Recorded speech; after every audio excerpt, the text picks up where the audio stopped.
Good evening, everyone. Welcome to our webinar, NEUROWILD Things, Supporting Neurodivergent Kids. My name is Jessica Ferguson, and I'll be your host for this evening. Before we get started, I'd like to take a moment to acknowledge that we, the New Brunswick Adoption Foundation, are a provincial entity. We acknowledge that we carry out our work on the traditional unceded territory of the Wolastoqey, Mi'kmaq, and Passamaquoddy peoples. This territory is covered by the Treaty and Treaty of Peace and Friendship, which these nations first signed with the British Crown in 1726. The treaties did not deal with the surrender of lands and resources, but in fact recognized Mi'kmaq and Wolastoqey titles and established the rules for what was going to be an ongoing relationship between nations. We, the staff and members of the board, pay respect to the elders past and present and descendants of this land. We honor the knowledge keepers and seek their guidance as we strive to develop closer relationships with the Indigenous people in New Brunswick. As an organization focused on vulnerable children in the care system, we express these words with both humility and hope. Tonight, our goal is to begin to develop a neurodiversity lens, and I'm very excited to have Em here with us from NeuroWILD, and she will take it away in a few minutes. But first, we're just going to take a moment to remind everyone about our network and our upcoming programming.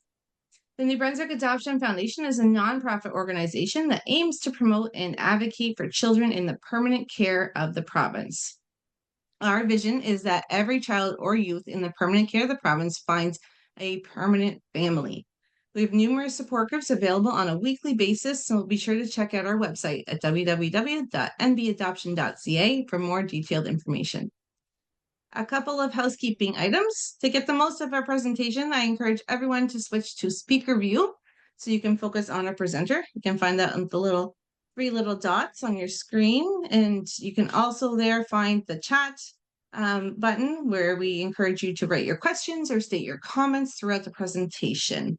If you're following along live on our Facebook group, go ahead and ask your questions there as well. At the end of the presentation, we will be turning off our live video for our Q&A session. If you are joining us live, please do register for future webinars if you'd like to take part in this part of the session. At the end of the webinar, we'll have a brief poll for you to complete, and we'd greatly appreciate it if you could take a minute to answer the 5 questions, and your feedback is so invaluable to supporting our work. All right, now to get to the good stuff. Em, I'll let you take it from here. All right. Hi, everyone. Thanks for having me. I've got a lot of things to say, and I do tend to go a little bit quickly, so I'm glad there's a recording. I'm going to jump right in. I'm Em. I'm the person behind NeuroWILD, late diagnosed autistic and ADHD speech therapist and illustrator and mum, and we are not going to wait any longer. We're going to start with some foundations, and this just makes a lot of sense in my mind. We're going to start with number 1. All brains are good brains. By that, I mean that there is no one superior neurotype. So neurotypical brains are not the best kind of brains. They're just the ones that most people are pretty familiar with, and they're also the ones that the world was built around. Any brain that diverges in any way from this typical brain is referred to as a neurodivergent brain, and neurodivergent is a neutral word. So there are plenty of neurodivergent brains out there. Under the neurodivergence umbrella, we've got autism, ADHD, ADHD, which is the combination, dyslexia, dyscalculia, dyspraxia, Tourette's, intellectual disability, giftedness, fetal alcohol syndrome, sensory processing disorder, acquired brain injury, and that is not even all of them. And none of these brains are inferior. They are all good brains. That's the first foundation point that we are going to keep in our mind. The second point is that neurodivergent individuals should not be held to neuronormative expectations. So if we understand that there is no one right brain, we can also accept that there's no one right way to live. There's no right way to communicate. There's no one right way to play and to learn and to socialize. There's no right way to show empathy. So in other words, everyone can do these things differently. And it makes a lot of sense that we do them differently. You're not going to find any 2 people anywhere who are exactly the same, and that's fine. That's very normal human variability. It also means we shouldn't be setting our neurodivergent kids up to meet neuronormative expectations. So we shouldn't be expecting our neurodivergent kids or adults to demonstrate neurotypical traits or neurotypical communication styles or neurotypical play styles or neurotypical social skills or neurotypical learning styles. Additionally, there is no right time to do things. And I'm talking milestones. I think milestones should hold absolutely no weight at all when we are talking about our neurodivergent kids. We aren't robots, we aren't machines, we're on our own timeline, we do things when we do things. We just need to remember that our neurodivergent kids are not neurotypical. They have their own ways of doing all of it. And we're going to remember there's no one right way to do things. So we can appreciate that the way that our kids are currently doing things is actually okay. It's actually fine. It's not their job to change it. It's our job to understand it and help them understand it and support them. When we expect neuronormativity, we are setting our kids up to fail. We don't want to do that. Point number 3, neurodiversity is valuable and important. I wish I didn't have to say it, but I will. Just as we see the value in cultivating and protecting rich biodiversity and cultural diversity, we also need to be celebrating and protecting the normal brain variations that naturally occur in our population, our neurodiversity. We're certainly not lining up 20 different types of plant and telling them all that they have to be the same as, say, this one in the yellow pot. We're not rounding up all of the different types of fish in the ocean and trying to make them all conform to one particular style of fish. And it's funny to me, when they sound like ridiculous, obvious suggestions, but it's what we do to our neurodivergent kids currently. Hey, you should be trying really hard to be more like this neurotypical kid. Foundation point number 4, different people need different things to thrive. So just like our plants, just like our animals, different humans need different conditions and different supports in order to thrive. Don't we try to pay attention to the specific needs of each of our plants at home, like knowing how much sun and shade they need, how much water, how often, what kind of fertilizer, when it needs to be repotted, all of that. I think most of us know that if we don't pay attention to those things, our plants don't do very well. And it's curious to me that when it's plants, people are pretty used to accepting responsibility for not looking after them properly. A lot of people, including myself, would just be like, yep, plant killer, don't gift me any plants, they will not survive. But when it's our kids who aren't thriving, the fault seems to be theirs. I'm not sure why we are blaming our plants for being put into an environment with the wrong conditions. And the last foundation point is disabled, not disordered. And I included this because it's something that a lot of people continue to get confused about. So when people use the word disorder in reference to neurodivergence, this is still working from the assumption that there's one right brain and any other sort of brain is just not as good. It's automatically disordered. It's automatically inferior. We've already dismissed that. Don't like that at all. Yeah, our brains are different to the typical brain. That doesn't mean they're disordered. That doesn't mean they're wrong.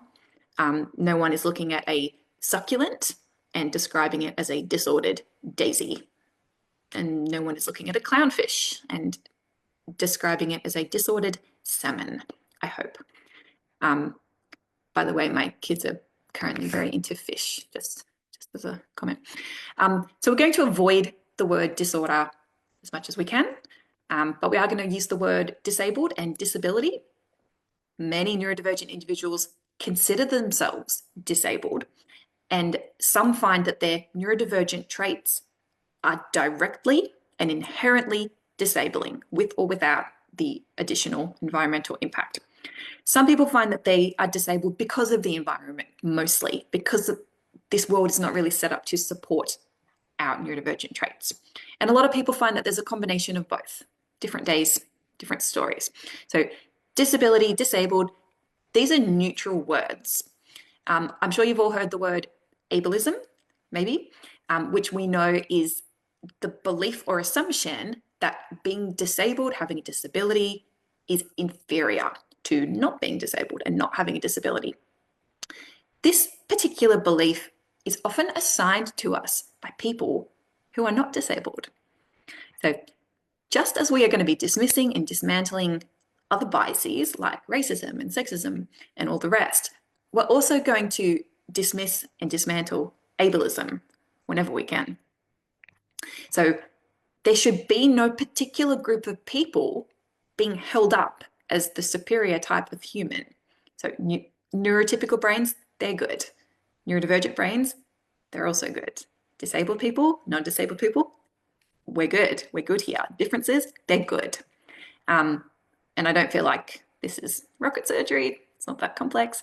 But the how of it, how do we support our neurodivergent disabled community? That's where it gets trickier, and that's where we need to unlearn and upskill. The first thing we need to understand about our neurodivergent kiddos and adults is their fluctuating capacity. And I've drawn this a bunch of different ways. By the way, all the pictures in our slideshow tonight are mine. That's how I spend my time, is creating these illustrated resources that are all available in different places. Let's have a look at this little panda on the left.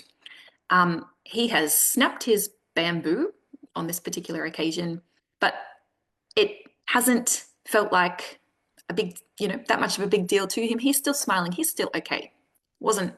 Didn't ruin his day. Why not? It's because of his mental capacity bar, his mental capacity there. His yellow section, his capacity to cope with unexpected events was big enough. He had enough capacity to handle this situation, with a bit of humor, because his fatigue, his pink section, was really low, and his emotional overwhelm was really low, and his sensory overload was really low. So he had enough capacity to kind of deal in this way that adults would approve of. This little guy on the right, same situation, different mental capacity on this day, because his capacity to cope with unexpected events, the yellow section, was quite small. And it was small because his fatigue was bigger, and his emotional overwhelm was bigger, and his sensory overload was bigger. So this little panda has done his best on both occasions with the capacity that he had. But his best looked really different. So one time, the kid on the left, he's doing all right with this tricky situation, and the panda on the right, he is struggling with this same situation, and it's to do with his capacity, not to do with the amount of effort he is putting into this situation. This is the exact same thing, illustrated without cute little animals. The picture on the left there is me and my fluctuating capacity.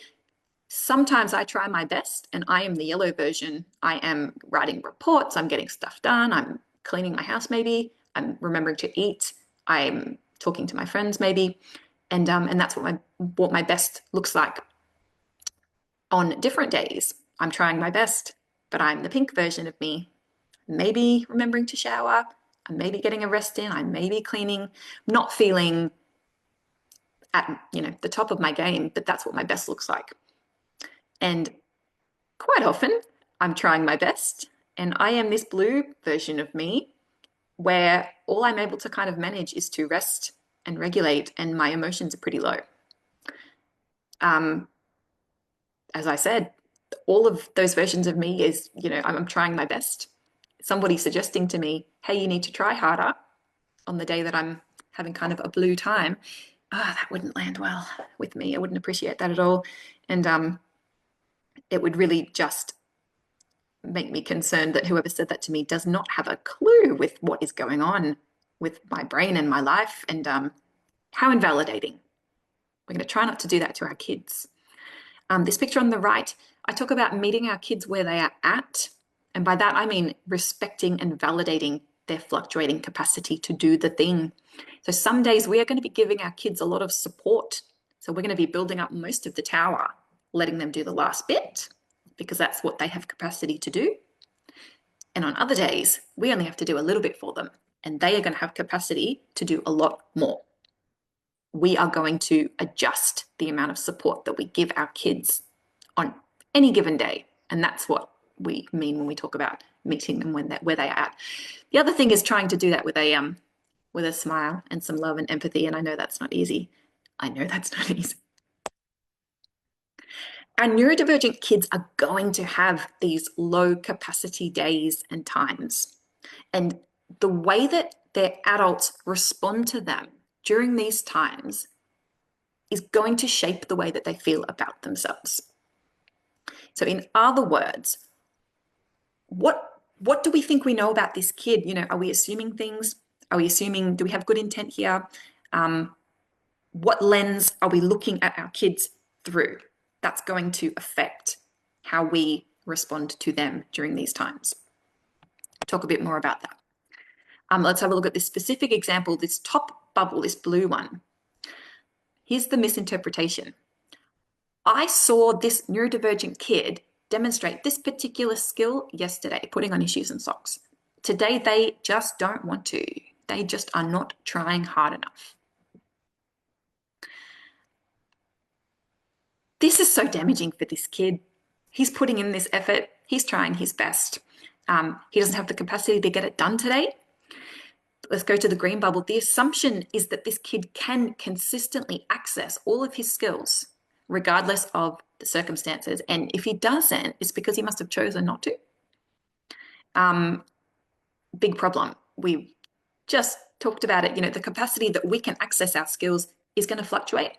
So we need to reframe this. And it looks like, hey, this neurodivergent child had the capacity to do this thing yesterday, and today they don't. How can I support them? We need to recognize that if this kid could do this thing again today, they would. If they had the capacity to do this thing today, to show us this skill, they would. And we know that because we saw them do it yesterday. Today, there's something getting in the way, and we're going to need to be curious in order to figure out what it is. Dr. Ross Green, he's a psychologist, maybe some of you know of. One of his main lines is, kids do well if they can. If he could do this thing, if he could do well with this particular expectation right now, he would. Something is happening here. So let's be curious and work it out. And we're going to use this as a framework. I don't have a good name for this. It's just my building blocks at present. But I really like this image and this framework because it helps us think holistically about our neurodivergent kids and actually focus on building them up. So we're going to go through each level block by block. We're going to start with the foundations, which is strengths, positive identity, support network, safety and health. And it does not matter who you are, in what scope you have with working with kids, or parenting them or caring for them, whatever, what have you. This framework is useful for everybody. So feel free to pass it along to anybody working with your kids. First block there on the bottom, important, is our strengths. We are going to validate and celebrate our kids' deep interests, whether or not they're interesting to us.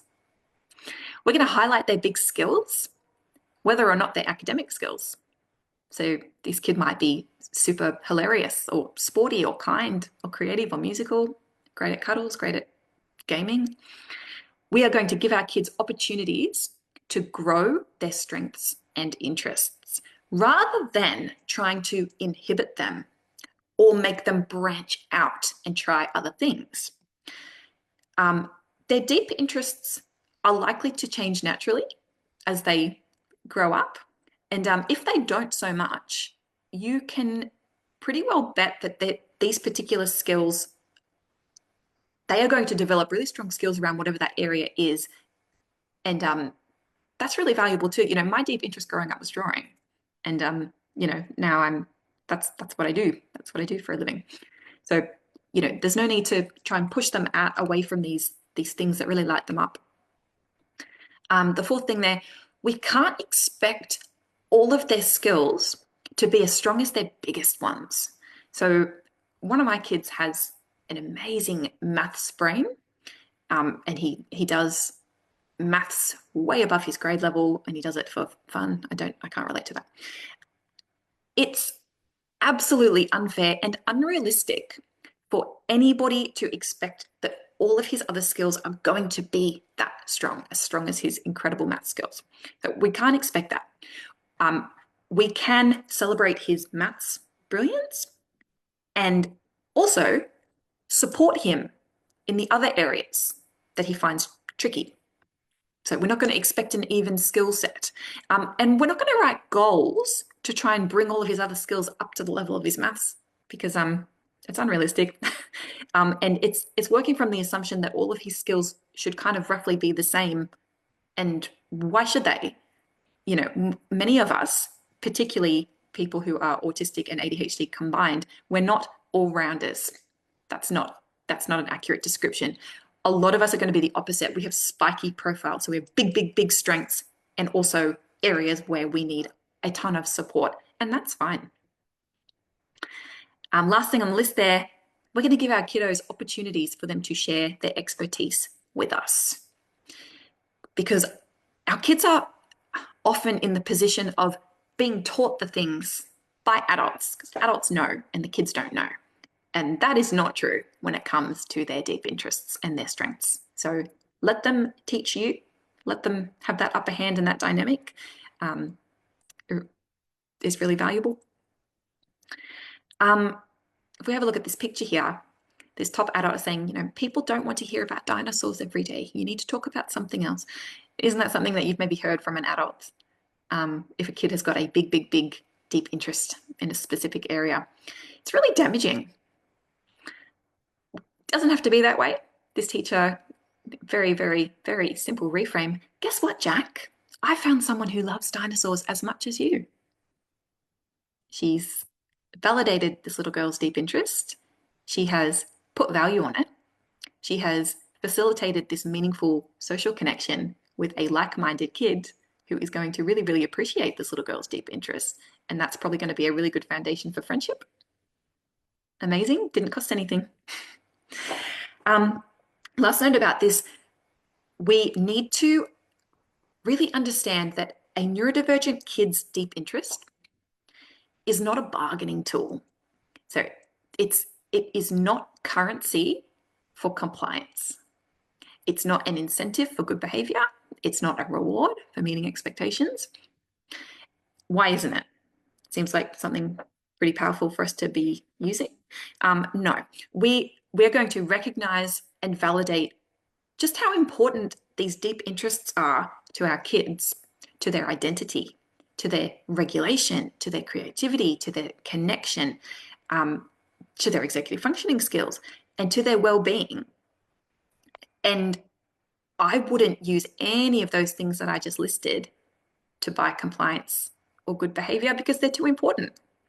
The idea that our kids access to all of those very important things, the idea that it hinges on their capacity, on their stress levels, on their regulation levels, on their academic outcomes, and on their behavior, I really dislike that very strongly. Our kids need to be able to connect with their deep interests no matter what kind of day they're having, no matter what their capacity is looking like, because it's one of their foundation blocks and we can't be just knocking it over no matter what their behavior looks like.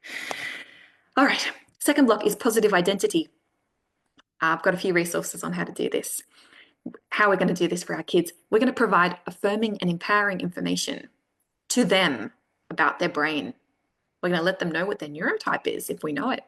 We're going to have these conversations. We're going to read affirming books together and engage with neurodiversity affirming content so they can see themselves represented. We're going to give them feedback about their neurodivergent traits in a positive light. So, wow, you did that in a way I never would have thought of. Oh my gosh, your brain thinks up clever ideas. Pretty easy way to validate that.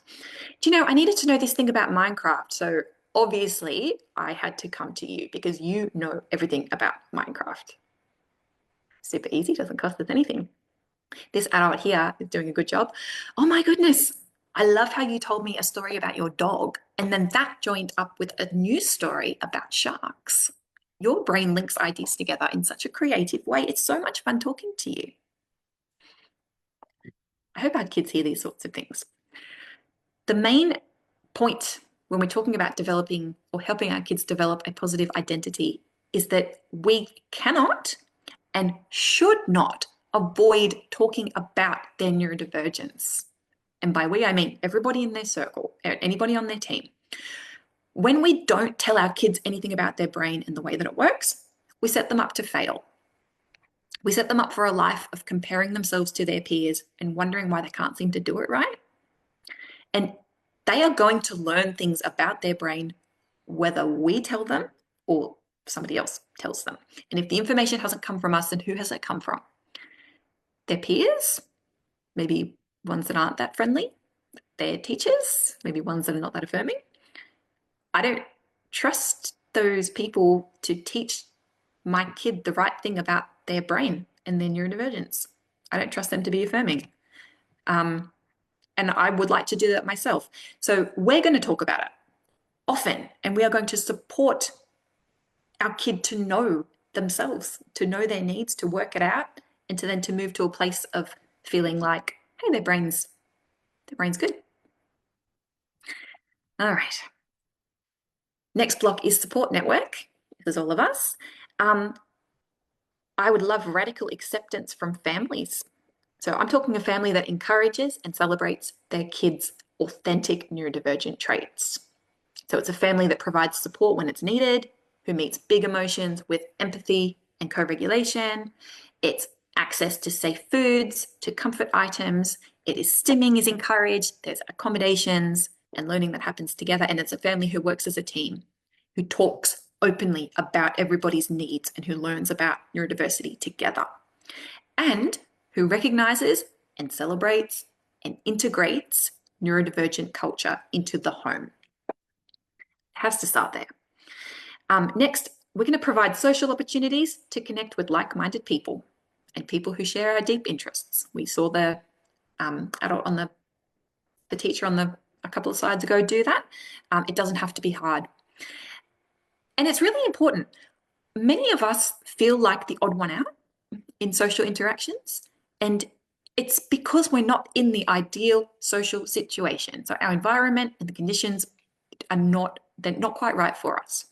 So it's really important that we try and find opportunities for our kids to be authentically themselves with others who have similar interests, similar social communication styles. When we do this, we help our kids to realize that actually they're not the problem. They're not a problem. People can and will like them for who they are.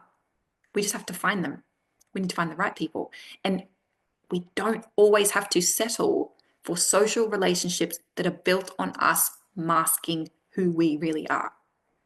And I know that school's really tricky because you just get whoever is there, but as adults, I want our kids to be able to recognize compatible, affirming relationships. So people who actually like them for them, because they deserve it. And it's pretty rubbish getting to adulthood and not knowing what that looks like. I would love school staff that understand and validate our fluctuating capacity, our sensory processing system, our learning style. I've got a resource for that. It's called the NeuroWILD Shift. I would love classrooms that celebrate and validate difference, and that starts at home as well. And if you've got a team of people looking after your kid, I hope they are affirming, well and truly. And the fourth block in our foundation level is safety and health. And I've broken down what I mean by that. Let's look at this little one. She's being dropped off at school. This teacher says, "Don't worry, you've got her here. You got her here. We'll take it from here. The most important thing is that she's here." I disagree with that hugely. She is not feeling safe. If a kid is not feeling safe for whatever reason, an adult telling them that they're safe, "Don't worry, you're safe," is not necessarily going to cut it. When an adult says you're safe, they often mean physically. Physically, you are safe here. There's nothing to physically hurt you here. But that's often not the kind of safety that we need to develop.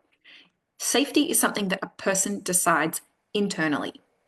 And if the adult perceives something as safe, but the kid doesn't, we're going to go with the kid's view of that and work on building safety for that kid. I'm going to talk a lot about safety with lots of tips. So tips to build safety for our kiddos. Number one, we're going to respect and validate their sensory preferences. By the way, everyone can have a copy of this presentation at the end because there's quite a lot of things on here and I do tend to go quickly. So you can have a look at it at another time if you need to refresh. We're going to respect and validate sensory preferences. Here's the tips for that. We're going to normalize discussions about sensory needs and accommodations. Do that at home. You can verbalize your own sensory needs and model how you problem solve and how you accommodate that at home. Let your kids see you do that. We want them to learn that skill. They need to see what it looks like. We are going to model planning ahead for our sensory needs. So we're going to have that conversation. What can we expect from this theme park? What could happen there? What could the noise be like? What could the sun be like? What could this be like? What about the food situation? Let's plan. We're helping our kids learn to do that for themselves. They're seeing us do it. After we get home from the theme park, we're going to have a conversation, or not with the kid, but we're just going to verbalize how you're feeling now. How's your energy level? How's your mood? Do that out loud so your kids can see.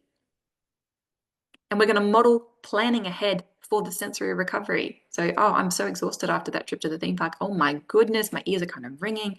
I'm definitely going to need a dark place when I get home. I'm going to need a cup of tea, maybe put on some music and snuggle up under my heavy blanket. That's my plan.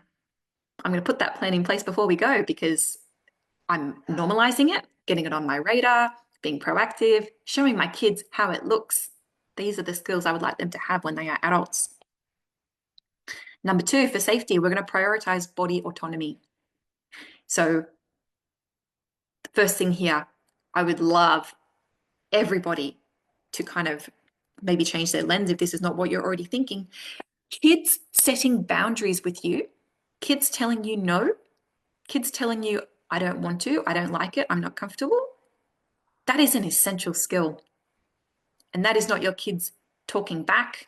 That's not them giving you attitude. That is them self-advocating and saying, I'm experiencing something with my body, doesn't feel okay, I'm going to communicate it.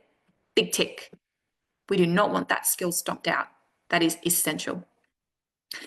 Talk to your kid before events where other people, other adults might want something from them. Physical affection. They want cuddles. It's a wedding. We haven't seen Uncle Jake for 2 years. He's going to want a cuddle and a kiss from you.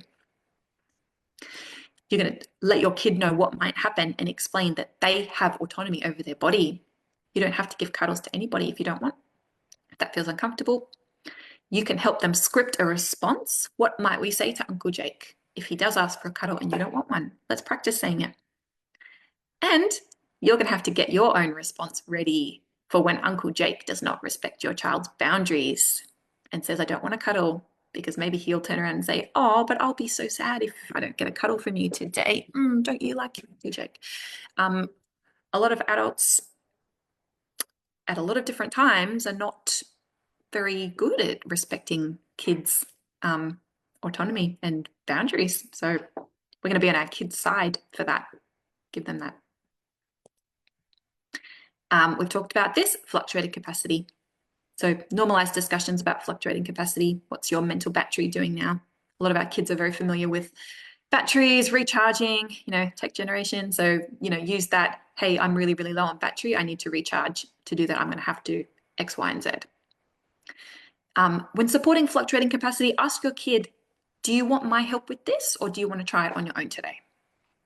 Without judgment. We're not going to say things like, well, I saw you do this yesterday, though. Because yesterday they had the capacity, they were able to do it. And today they don't have the capacity, not able to do it. And it's not a matter of effort. Next thing is we're going to learn about neurodiversity. You're all doing that now. The question to ask yourself, whenever you're thinking about goals, if you're working with any allied health or any, school, anything like that, try and step back, have a look at your goals and ask, are we pushing for neuronormativity?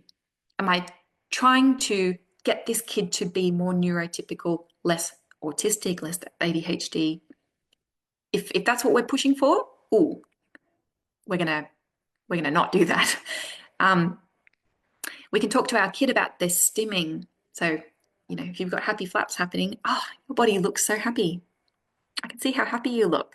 Wow, that looks like a lot of fun. It's positive.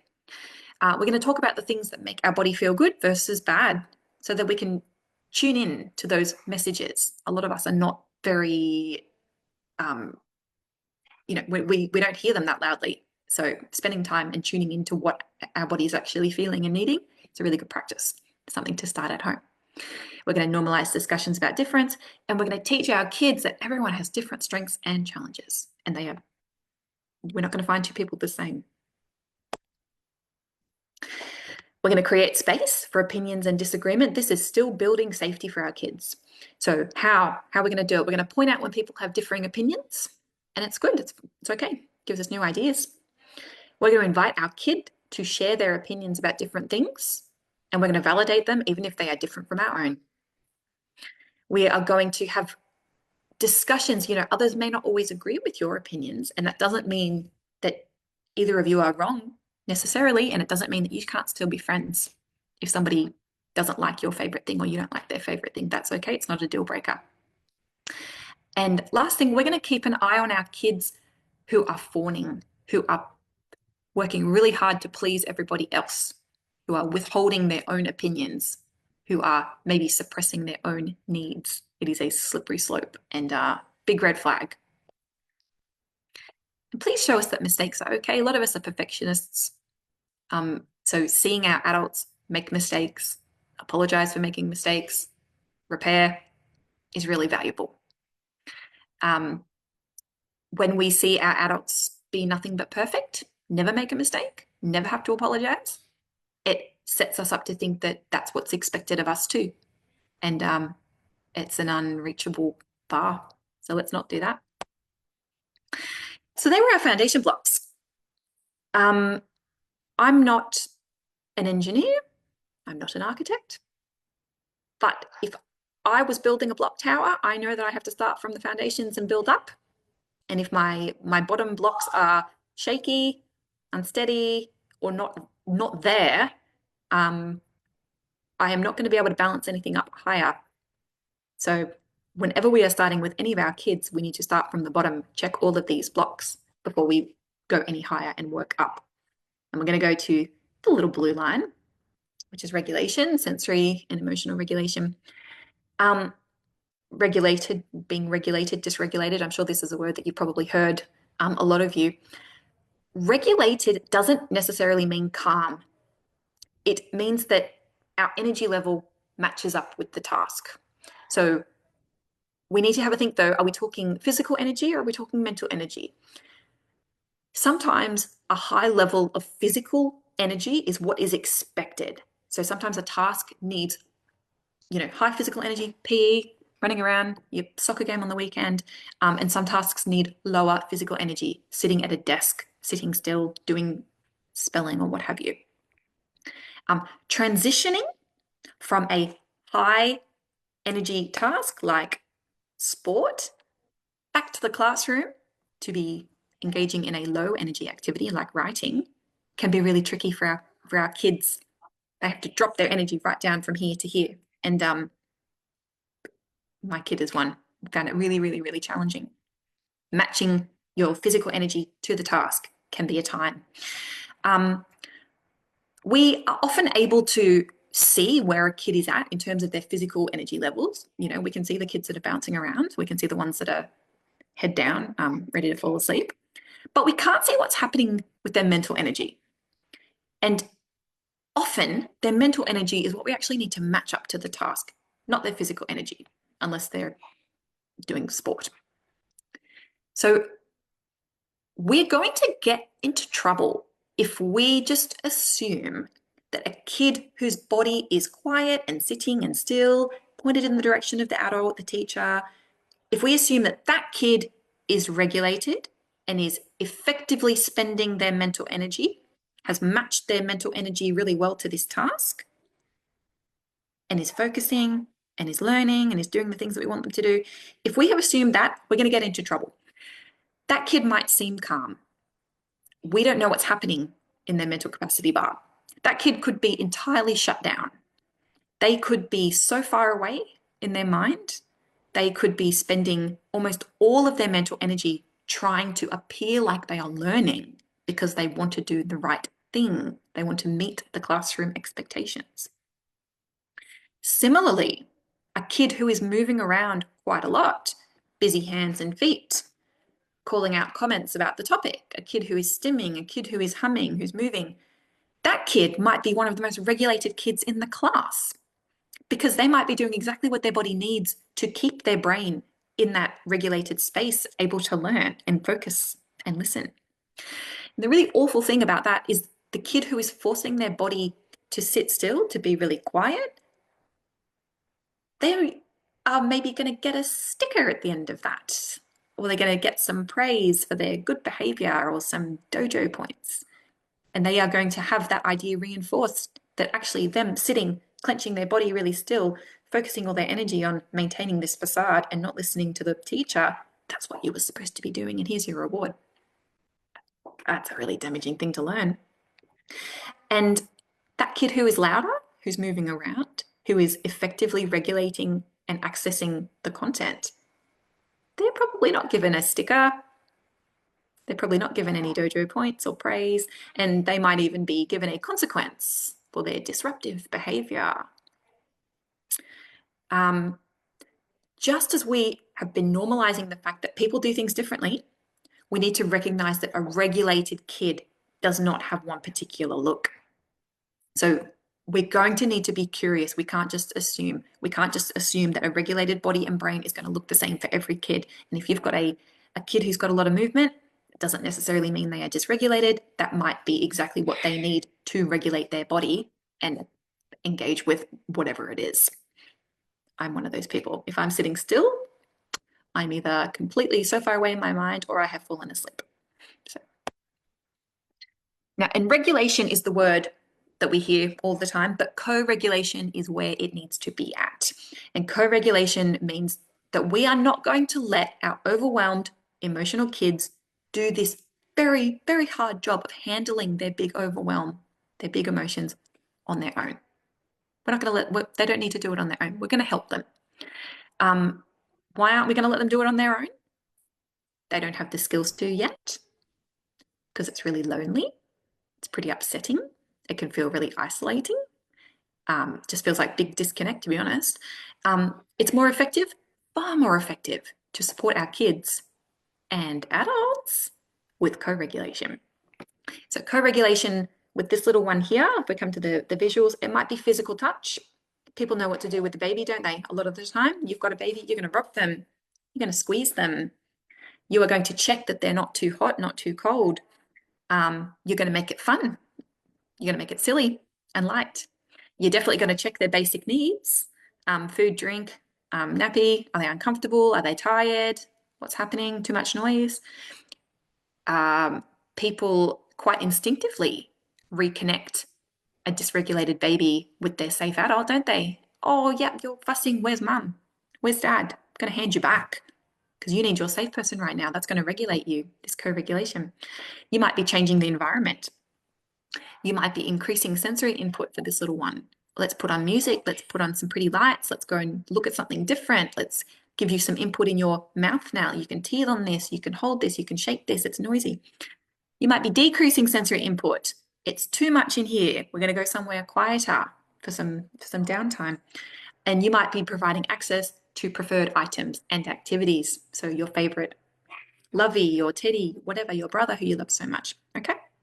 People are pretty good at doing co-regulation with little babies and young, tiny children. People are not so good at doing it with older kids.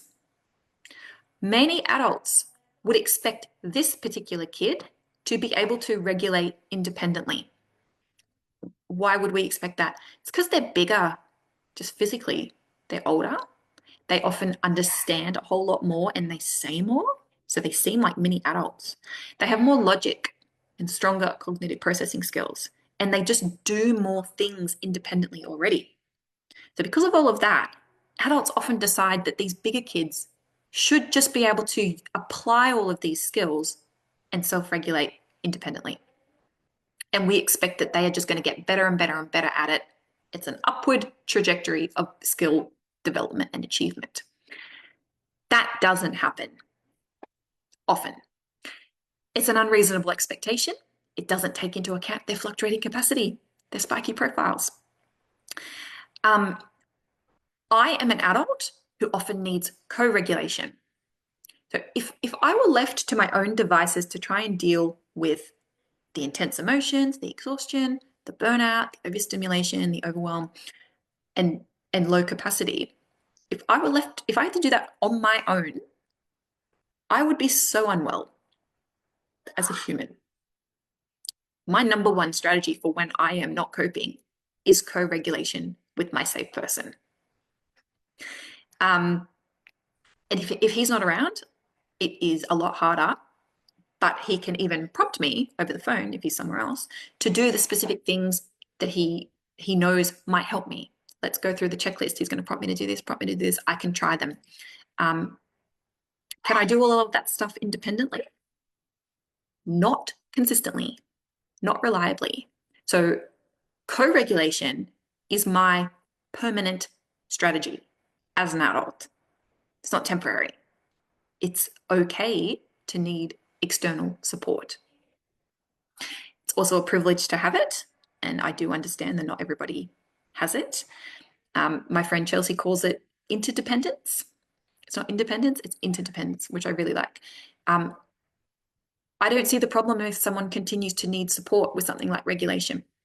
I think you'll find that there are plenty of non-disabled adults who still reach out to their safe people when they're having an emotional time. Like, don't we go to it? We've had a day at work. Don't we come home and go to our partner? Don't we do the big conversation? Don't they validate? Don't they, if we're crying, aren't they cuddling us? Don't we all do that anyway? It's co-regulation. It's powerful. It's effective. It builds connection. It builds empathy. It builds safety. And it shouldn't be framed as less valuable or less acceptable than independent self-regulation. If you are supporting someone who benefits from co-regulation, if that's where they're at, you don't need to be pushing them out of that and into independent self-regulation right now. You don't have to. They are going to make that decision about when they need less from you. They're going to decide when something feels safe enough to try it independently. It isn't our choice. Also, engaging in co-regulation with your safe person is building self-regulation skills, because you are spending time working out what your body needs to handle different emotions, different somatic experiences. You practice it with a safe partner, and at some point, you might feel like you can do it on your own. So you are laying the groundwork to be moving towards independent self-regulation. It can't be the choice of the adult. It needs, like, the same as safety. Safety is something decided internally. So when it feels safe enough to do on my own, I will do it on my own. Until then, please help me and offer this co-regulation. So co-regulation with this bigger kid or adult might involve, same as with this young one, you'll find physical touch, movement, deep pressure, temperature change, enjoyment, add some fun into it. There's some ideas here for you. Check their basic needs. Let's increase or decrease sensory input. Let's add in some cardio. Let's add in some heavy work, muscles, proprioceptive input. Let's change the environment. Let's add or remove stimulation for this bigger kid. Let's body double with this kid. Let's just be present for them during this time. We're just there. We're going to validate their emotions, and we're not going to judge. We're not going to problem solve. We're not going to offer anything. We're just going to be a listening companion. And we're going to remove the expectations and the demands during these times of emotional or sensory dysregulation, because this kid can't get to their logic and their other skills when they are in this state. They're not in a frame of mind to be able to hear you and come at it from that angle. All of this kind of stuff, it's not about being an OT. It's not about knowing, having done a full sensory profile battery and worked it all out. It's about making space and time to be curious, to help our kids be curious about what feels good and bad for their body, and to start to recognize the signals, to tune into them, and then to collaborate and start to figure out what is effective, what's really not.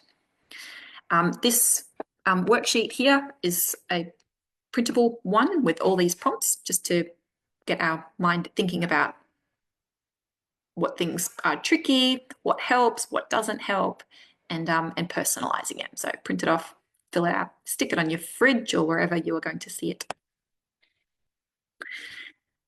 So still on dysregulation, the sensory stuff.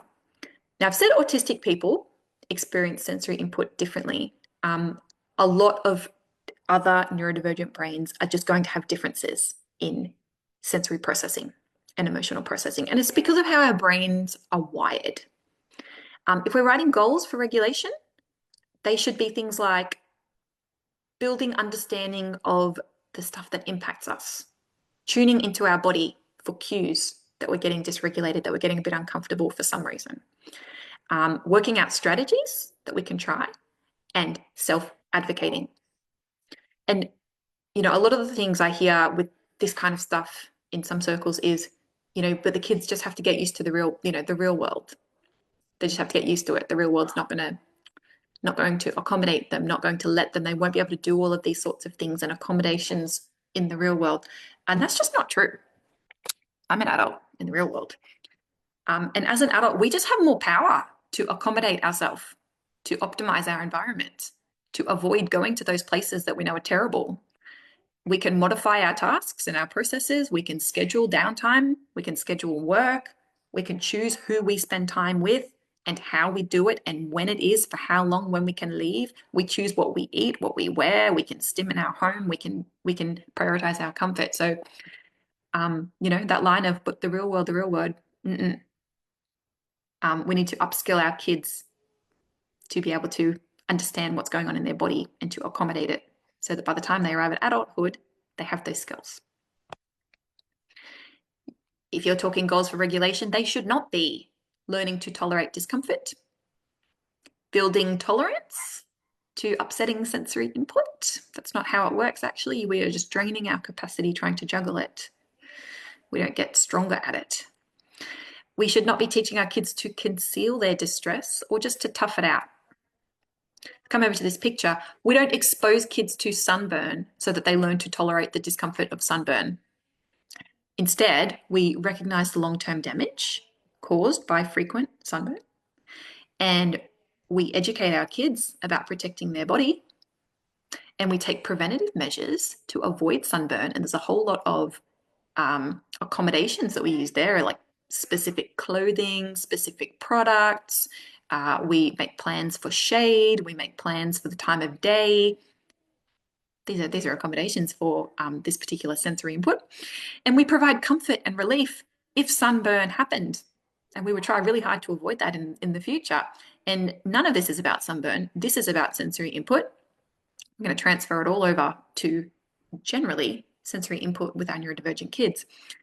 As the adults, it is our job to accommodate, to modify, to empower our kids with the skills to identify the triggers in the environment, to understand their sensory needs, to identify and interpret the feelings, the messages in their body, to communicate them, and to access their accommodations. If you're writing goals for regulation, these are the sorts of things you're going to write. And it's certainly not going to be, we're just going to get used to the sunburn. How dangerous. And if it's emotional regulation, which I do often see a lot of goals written for emotional regulations, or I have clients show up and main goal is, oh, emotional regulation, and I would like you to just pull up this list if emotional regulation is on your radar with a kid, and have a think about, what is it like to be them? What are their foundation blocks like? Their 4 blocks across the bottom of their tower? What's their mental capacity bar like? What are they juggling? Are they able to engage with their deep interests freely? Are they ticking off that block? Do they feel good about themselves? Do they have a positive identity? Are we ticking off that block? Do they have a strong affirming support network? Are they safe to communicate and to self-advocate and to be authentic? What's happening at home and school? Are they well accommodated and appreciated? What expectations are they trying to meet? Have they disengaged with school because of all those neuronormative expectations and a negative relationship with the teacher or the peers? Do they have a behavior management plan? All of these sorts of things, big red flags. Have they disengaged with others in general? Do they have PDA? Do they have a history of trauma? Have they been in long-term burnout or dysregulation? We'll be looking at all of these things and going, our kids are doing as well as they can with the capacity that they've got in the environment that they're in, with the people around them, with the skills that they have. I question why people are writing goals for emotional regulation. Look at all the things where you're trying to manage here. Our kids are doing enough. They're trying their best. It's actually up to the adults to sort out a lot of this stuff that's causing the emotional dysregulation.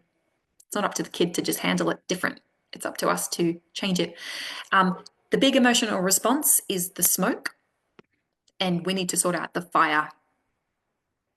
And it doesn't make any sense to be flapping the smoke around with behavior charts and consequences and programs and just ignoring the fire and letting it burn. But if you are working with a professional and they are writing goals for emotional regulation, or with your school, they should focus on recognizing the emotions that you're experiencing, recognizing when your body's feeling something, knowing who can help you process these feelings in a safe way. Who's our support here? Co-regulation strategies with a safe person, developing understanding of your emotional triggers, developing understanding of your fluctuating capacity, your mental capacity bar, and being able to, or starting to understand that everything builds up and then you're left with not much brain to handle things, and putting proactive supports in place. These are all acceptable goals that are focusing on emotional processing and regulation. We are not going to be writing goals to reduce emotional responses. You're writing goals to just make there be less smoke and we're going to leave the fire. Doesn't make sense. We're not going to be writing goals to conceal emotional responses. Let's just hide the smoke. We're not going to be trying to teach appropriate emotional responses. Whatever our kids' emotions are, that's what they are. And we need to sort out the fire and not complain about the size of the smoke. And we're not going to override emotional responses. None of those are healthy at all. If you're thinking emotional, if it's regulation in general, we need to remove the should of it. We need to accept that some kids are going to experience much more intense emotions sometimes, maybe a lot of the time. And it might be for things that we don't consider it to be a big deal. And that is completely irrelevant. It doesn't matter if it's a big deal to us. If it's a big deal to the kid, it's a big deal to the kid. We're not in their body. We don't have their brain. They're doing their best with the skills that they have, with the processing system they have, with the capacity that they have. And big emotions need co-regulation. And we're not going to teach our kids that their feelings are unimportant, or that their emotions are too much, or that they're problematic. Because I don't want them masking. I don't want them pretending to be fine. I would like to actually help them be fine. So I'd like them co-regulating. And I would like them to know who their safe people are, who they can actually be real with.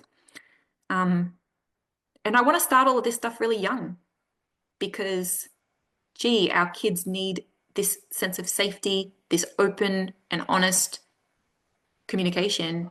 They need that in place before they get to teenage years, don't they? Wouldn't that be good? Okay, purple blocks up on top of regulation. These are our executive functioning skills. This is just a selection of some of the executive functioning skills. We're going to remember kids do well if they can. And I can't stack up these purple blocks without the blocks underneath.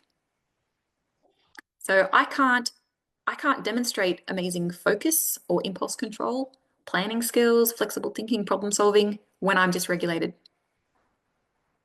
I can't learn effectively when I feel unsafe, when my brain is shutting down.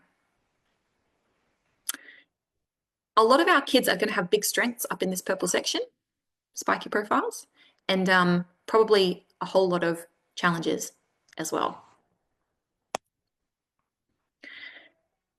We're talking executive functioning. They're the cognitive skills for analyzing, planning, making decisions, basically school stuff, following instructions. The way that our kids develop these skills and the way that they access them isn't simple. It fluctuates because our block tower fluctuates day to day. You're inevitably going to find that your kids are going to need different levels of support with some of them, these ones, not others, and then yes, those others. So how are we going to do that? The first thing we're going to do, I've already said it, we're going to make sure that the blocks underneath are steady. And that's not a quick job. But what else? What else are we doing to support executive functioning skills? We are going to ask ourselves, these are our considerations. Can I make it meaningful? Can I make it relevant, this particular task, this expectation? Can we work on some cognitive links? Can I link this particular task with something that is already deep in your brain that you are really familiar with? Can I get your deep interest involved? Can I link this to your deep interest that you're so motivated to talk about and to think about? How can I do this in a strengths-based way? How can I be flexible in supporting you? Got a big list of ideas here. It's not exhaustive. Different things are going to be helpful to different people. Some of these things might be really effective for a kid on one day, and then the next day it does absolutely nothing at all, and they might hate it because fluctuating capacity. But these are just options to get you thinking. Don't feel like you have to do everything on this list. That's not what it's for. It's just a starting point. Also, if you're a carer and you are particularly overwhelmed, burnt out yourself, a lot of us are, you might look at this and just go, oh God, no, there's too many things. This is completely unachievable. Put it all to the side. Don't worry about this. If you are looking for a safe way to support your kids' executive functioning skills, but you just have not got very much brain to work with at this point in time, drop the demands for your kid and for yourself and focus on connection and safety. And if you do that, you are strengthening the foundation blocks for your kid, which has a positive effect on the purple blocks up higher. So you're not giving it up, you're not giving in, you are doing something valuable in and of itself if you're focusing on safety and connection. But here are some ideas. You might be body doubling with your kid. You might just be present beside them while they are doing this tricky job, cleaning their room or homework. You might remove the barriers. That's a good idea. Your kid hates to write. Let's get rid of the writing part of it if they're working on science. If they're working on something that is not writing based, let's get rid of that and do it in a different way. Step-by-step visuals and timers are useful for some people. Short bursts of work with a timer, like I'm just going to commit to 3 minutes of room cleaning or writing this report. And once I've started, I might be inclined to keep going, but I don't have to. Get someone else to start the thing for you. Make sure your space is optimized so you don't have to go searching for the things you need to do this job. It's all here and ready so you don't have to stop and start. That can be really tricky. Pair a boring task with an interesting one. I hate folding the clothes, but I'm going to watch my show while I do it.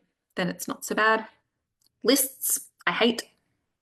They make me really stressed. Reminders and alarms, not very effective for me either. Scaffolds, create a sense of urgency. A lot of ADHDers need that to get moving. You're going to pick your battles and you're going to be empathetic and kind. Executive functioning skills, we don't teach them in a vacuum. You can't sit down and go, I'm going to build up your skills to focus.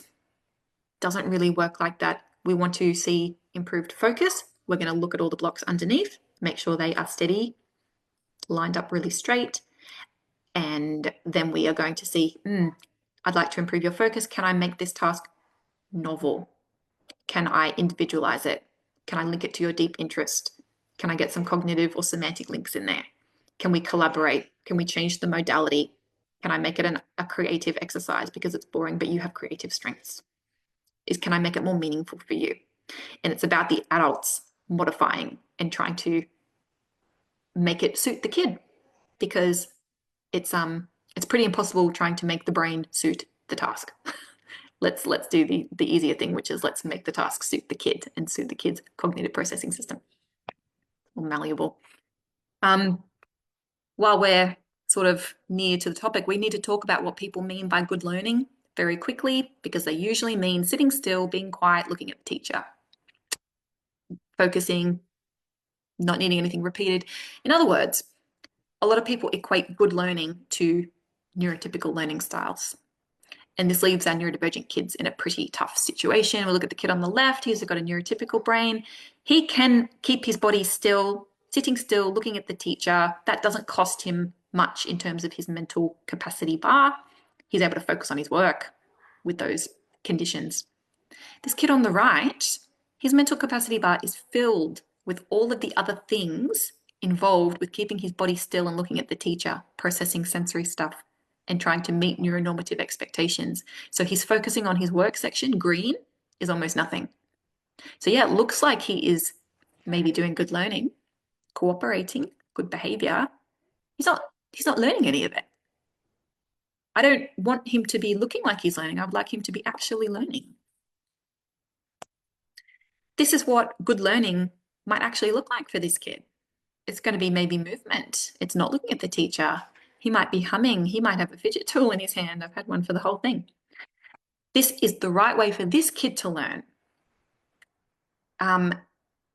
You might be having a meeting with the school, with the teacher, and trying to get in some accommodations and just some understanding into their IEP, into their learning plan, into their school.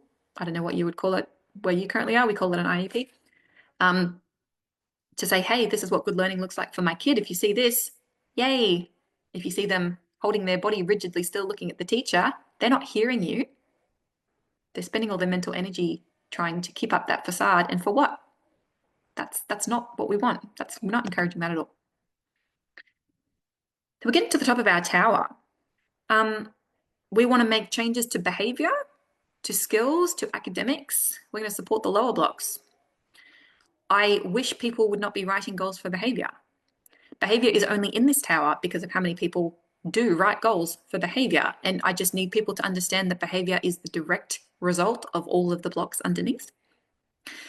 If you have got a kid with challenging behavior, we're going to be curious. We're going to wonder.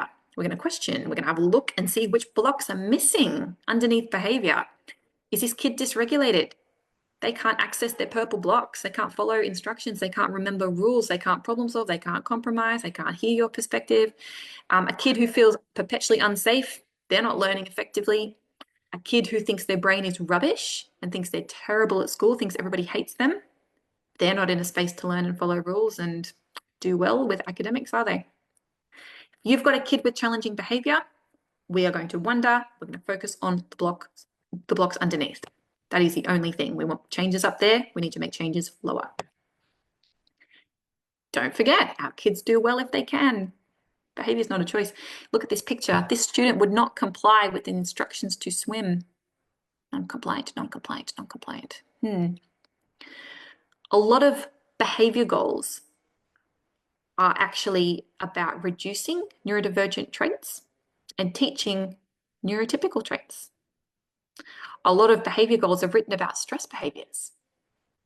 I'm going to complain about the smoke. I'm going to try and get rid of the smoke, and I'm going to ignore the fire that continues to burn. And a lot of behavior goals aim to train away executive functioning differences and challenges. But again, we need to go lower and we need to support those rather than going higher and trying to write goals for behavior. This doesn't work. Ineffective. Not to interrupt you, Em, just wanted to give you your time warning. We have about 15 minutes before Q&A. All right, I'm going to go quickly then. We're going to talk about communication and social communication style. Your neurodivergent kids are going to do this different. And a lot of adults are uncomfortable when things are different. And a lot of professionals are still cataloging all of these communication differences.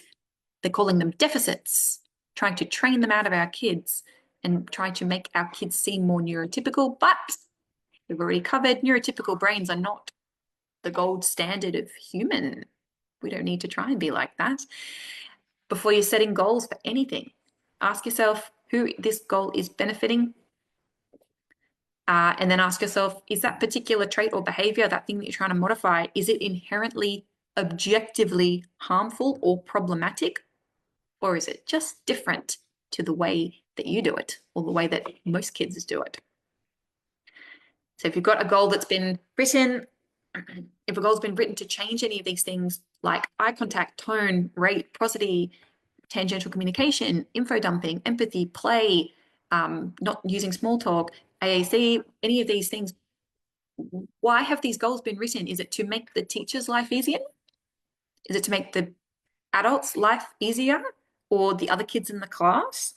Or is it to make this neurodivergent child less different so that maybe the others are going to like them more, bully them less? Goals like this are teaching masking, and masking costs us a lot of mental energy, capacity, also costs us our well-being and mental health. So we're not writing goals for our kids to mask. There are some things that we are going to try and change, and these are going to be around safety. So we are always going to prioritize safety. We are going to try and replace self-injuring stress responses with less dangerous responses. We are going to take a hard line around road safety, car safety, water safety. That's fine. Kid doesn't have to like it. That's your prerogative, safety. But other things, like the fact that your kid likes to talk for 45 minutes about Minecraft, you don't need to change that. That is a kid who is engaging joyfully in their deep interest, sharing it with you, connecting, info dumping. You are strengthening their foundation blocks. Is it a problem that they do that? Is it unsafe that they just want to talk about Minecraft? I'll tell you who it won't be a problem for. That other kid in the class who loves Minecraft. They're going to love it. That's going to be a really strong source of authentic connection and a really solid platform for friendship. We're going to talk double empathy problem, which is basically what I kind of just said. I've illustrated this. Squirrels have no problem communicating and making friends with other squirrels. I'm not sure what we're going to do with all these nutshells. Maybe the beavers could help. Yep, let's ask them. Beavers have no problem communicating and making friends with other beavers. This is obviously simplified. Hey, we could really use some nutshells for the dam. The squirrels maybe have some. We could ask them. But when squirrels and beavers try to communicate, miscommunication occurs. Whose fault is it? Who is responsible for fixing it? Society decided that it's just the squirrel's job to repair any miscommunications that happen.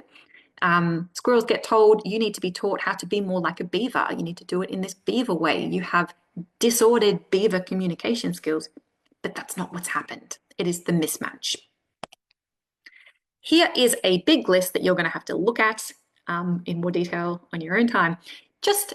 This is not for everybody. You're not going to see this in every kid. This is something that I'm speaking to personally, autistic and ADHD social communication conventions that I have seen often. You might see some, you might see all, but these are some things you can have on your radar that don't need to be changed. You don't need goals written for any of this stuff. So our strong preference to talk about our deep interests, it's great, that's how we connect. We might have low interest in small talk. We might reject typical social conventions. That's not something you need to change. Other neurodivergent people with similar communication styles are going to really click with that. We might share a personal experience to show empathy, and it's not one-upping, and it's going to be well received by that other neurodivergent person who interprets that as, hey, I understand what you're going through. It's solidarity. We might have a kaleidoscope conversation style. Jump from this to this to this to this. It's changing, it's changing, it's changing, it's changing. It's colorful. It doesn't go in a straight line. And you know what? It's really fun, well appreciated by other people, other neurodivergent people with a similar communication style. We might be jumping in, adding information, and consequently forgetting what I was going to say. I'm going to forget. I'm going to come back to it later when it comes back to my mind. Jump, jump, jump, jump, jump. That's fine. That doesn't need to be changed. I don't need a more linear communication style. My way's just fine.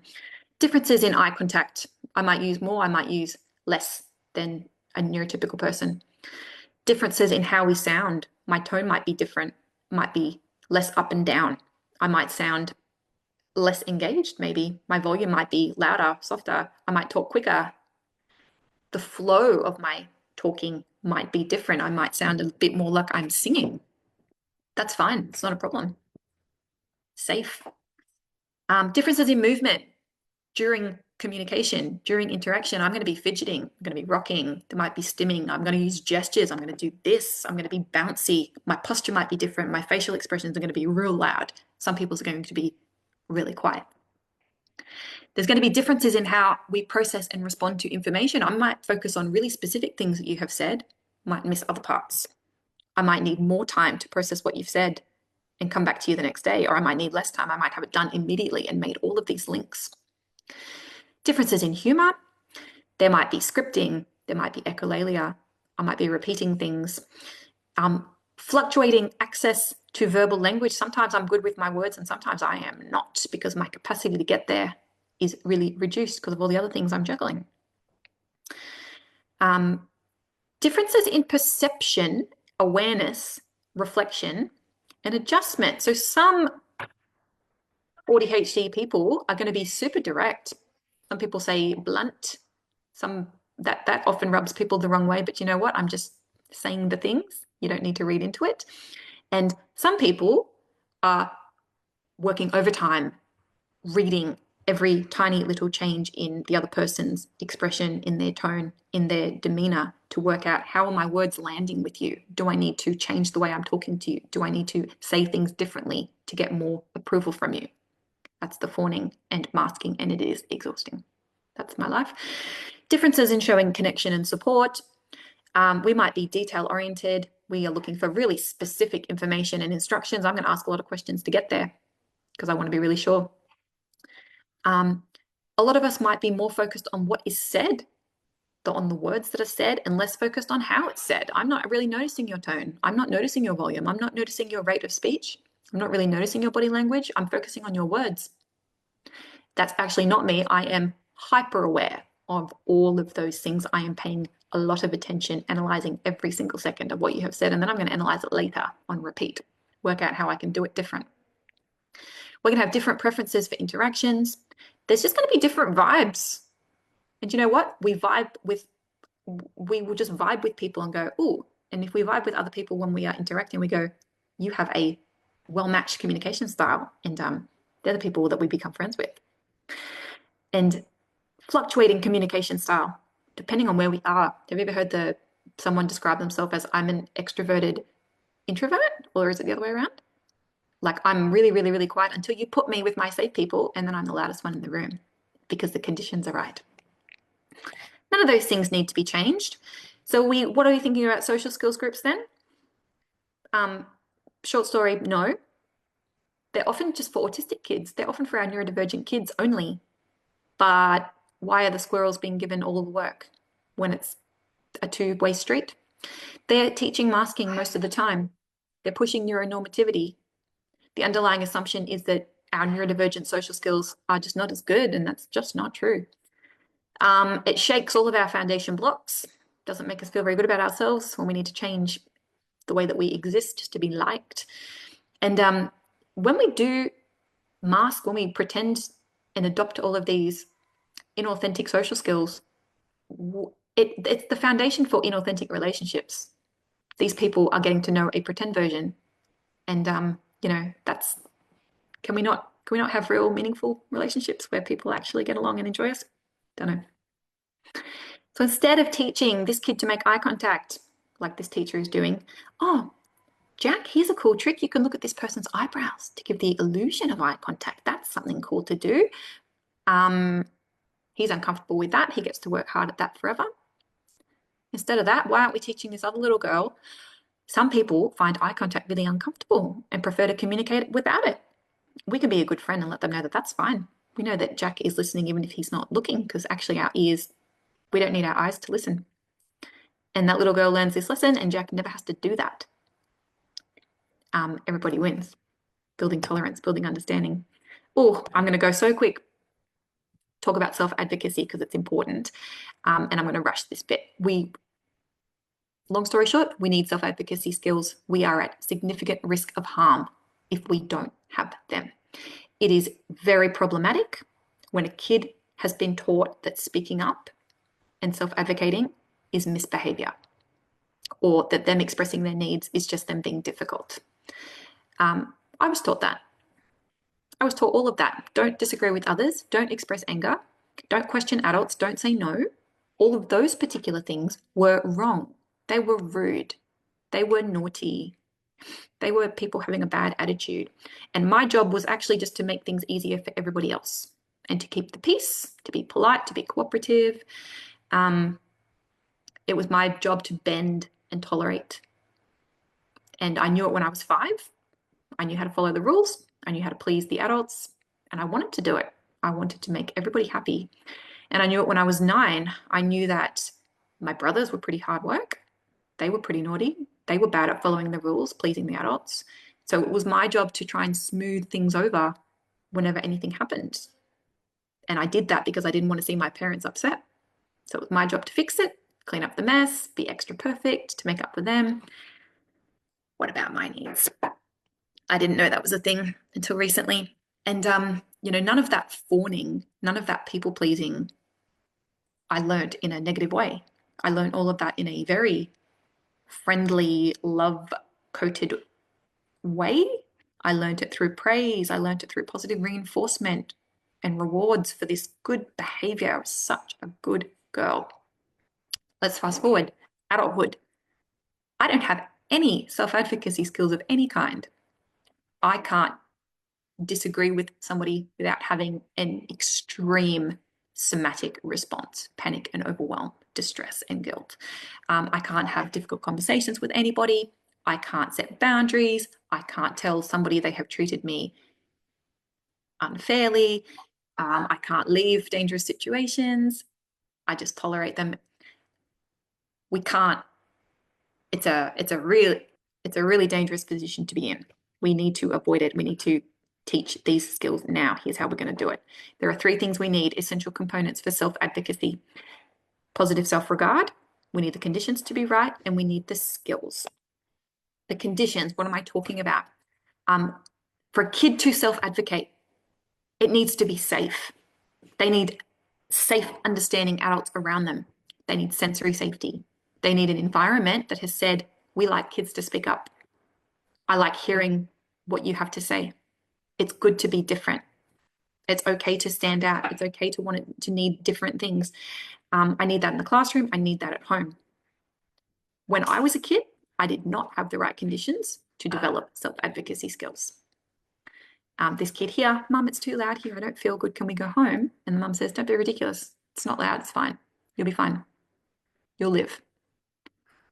He's been shut down. We have put this kid he's in a position where his self-advocacy attempts have been shut down by an adult who is not receptive. And how many times do you think a neurodivergent kid will go there and do that before they give it up? Positive self-regard is the second essential thing, because we need to believe that we are worth advocating for. We need that self-worth. We need to know that we deserve safety and comfort. We deserve to be treated with kindness, that our voice is important, that we deserve to look after ourselves, and we deserve love and respect.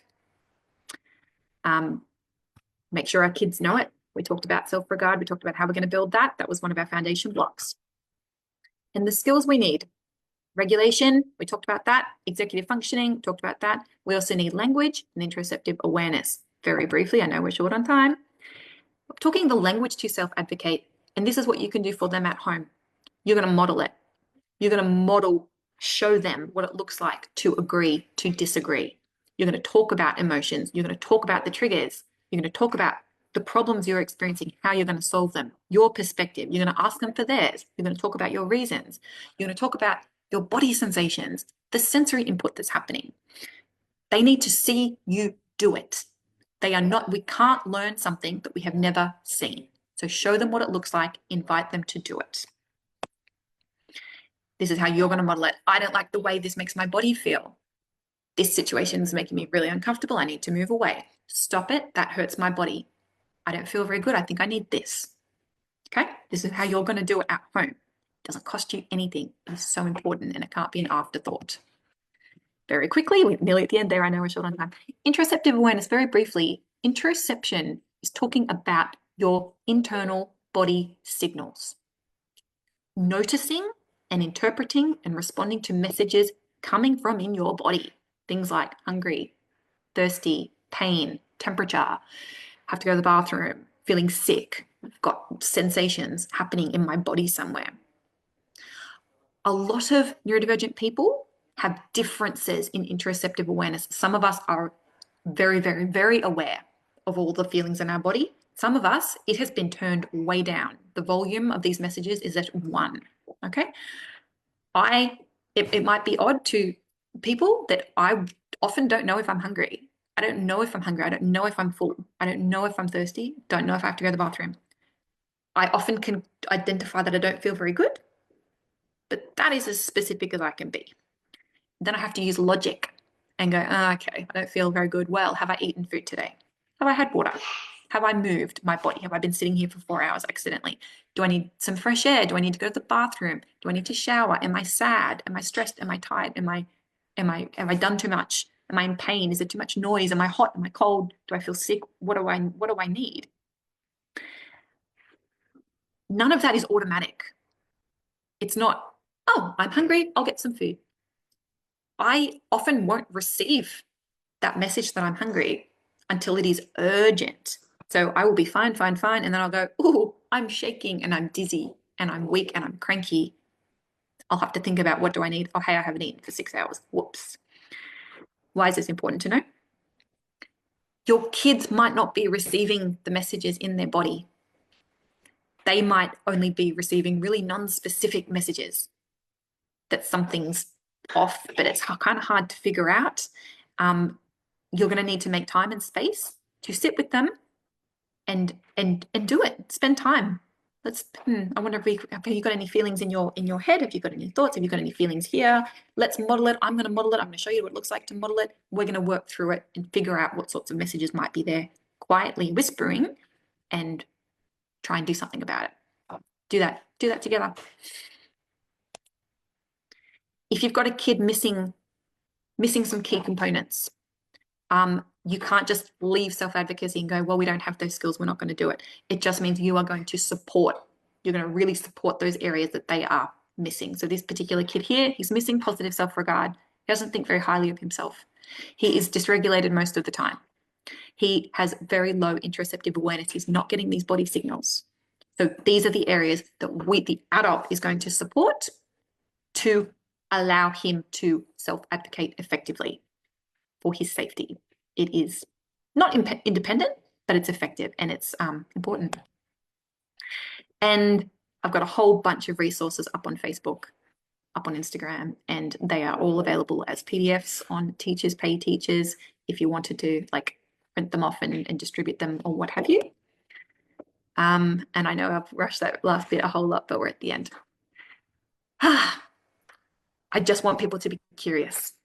You don't need to have all the answers. It's spending time to be curious with your kids, not just about them, but with them. Let's wonder. Let's wonder what's happening with your body. Let's wonder what's happening with your feelings. Let's wonder what's happening with your brain and collaborate, because I'm a safe person to do that with, and we're a team.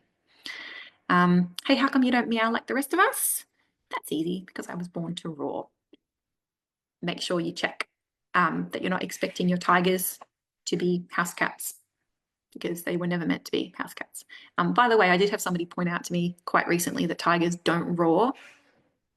And I'm just upset about this picture, but I haven't changed it yet. I will need to change it to growl or something. I don't know. Anyway, but that's my last slide here. So we might have questions. I'm going to stop the share, I guess. Yes, I absolutely have loved what you said today, and approaching everything with curiosity is just such a great thing for everyone in the world to approach life. And I love that that's the message that you're leaving us with. We are going to switch to our question and answer. So we are going to end our live stream, and we're going to take a minute here now as